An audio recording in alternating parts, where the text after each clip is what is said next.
மதுரையில் 700க்கும் மேற்பட்ட போக்சோ வழக்குகள் தீர்த்து வைக்கப்படாமல் நீதிமன்றத்தில் நிலுவையில் உள்ளதாக ஆய்வில் அதிர்ச்சி தகவல் வெளியாகியுள்ளது.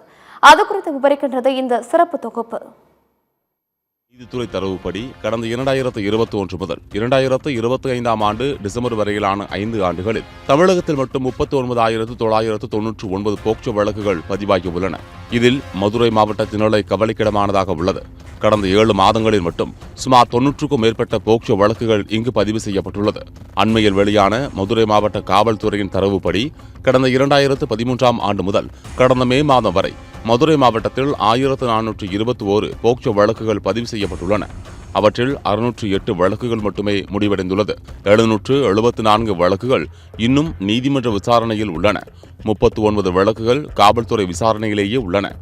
போக்சோ சட்டம் அமலுக்கு வந்த தொடக்க ஆண்டுகளில் இரட்டை இலக்கத்தில் பதிவாகி வந்த வழக்குகள் 2025 164 வழக்குகளாக அதிகரித்துள்ளது. இது கிட்டத்தட்ட 10 மடங்கு அதிகம்.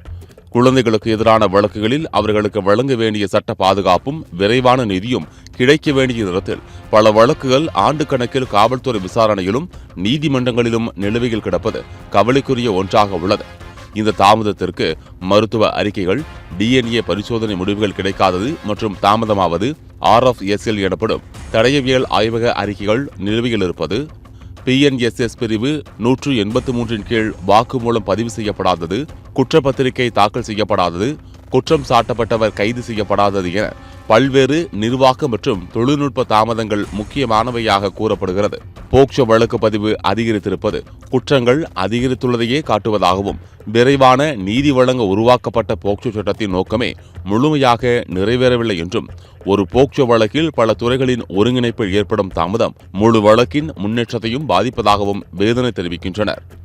பெண்கள் குழந்தைகள் உரிமை செயல்பாட்டாளரும் வழக்கறிஞருமான செல்வகோமதி இதுகுறித்து நமது செய்தியாளரும் விவரித்து கூறுகையில், என்னன்னா 2012 இப்போ 2026 மே வரைக்கும் 1429 வழக்குகள் பதிவு செய்யப்பட்டிருக்காங்க போக்ஸ் ஆக்டுக்குள்ள.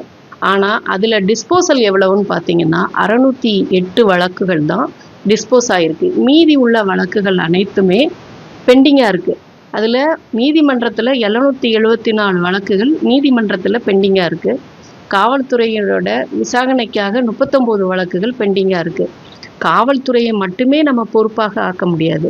இதுக்கு என்ன காரணம்னு உள்ளே போய் பார்த்தோம்னா, ஸ்கூல் சர்டிஃபிகேட், ஏஜ் ப்ரூஃப்காக ஸ்கூல் சர்டிஃபிகேட் கிடைக்கல. அதே மாதிரி சார்ஜ் ஷீட்டு ஃபைல் பண்ணாமல் இருக்கிறது, குற்றவாளிகள் அரெஸ்ட் பண்ணாமல் இருக்கிறது, மெடிக்கல் ரிப்போர்ட்டு கிடைக்காம இருக்கிறது, அதில் ஏற்படக்கூடிய தாமதம், அதே மாதிரி தடயவியல் ரிப்போர்ட்டு கிடைக்காமல் இருப்பது, அதில் ஏற்படக்கூடிய தாமதம், இதன் தான் அதுக்கு முக்கியமான காரணமாக பார்க்குறோம்.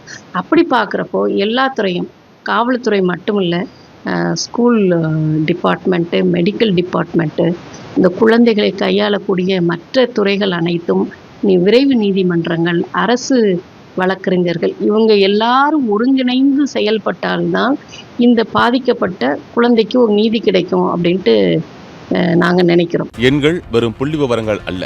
ஒவ்வொரு எண்ணுக்கு பின்னாலும் ஒரு குழந்தையின் வாழ்க்கை, ஒரு குடும்பத்தின் வேதனை, நீதிக்காக காத்திருக்கும் ஒரு சமூகத்தின் எதிர்பார்ப்பு இருக்கிறது. குழந்தைகளுக்கு எதிரான பாலியல் குற்றங்களின் நீதி கிடைப்பது மட்டுமல்ல, காலத்துக்குள் நீதி கிடைப்பது என்பதே போக்சோ சட்டத்தின் உண்மையான வெற்றியாகும் என்பதற்கு மாற்று கருத்து இல்லை.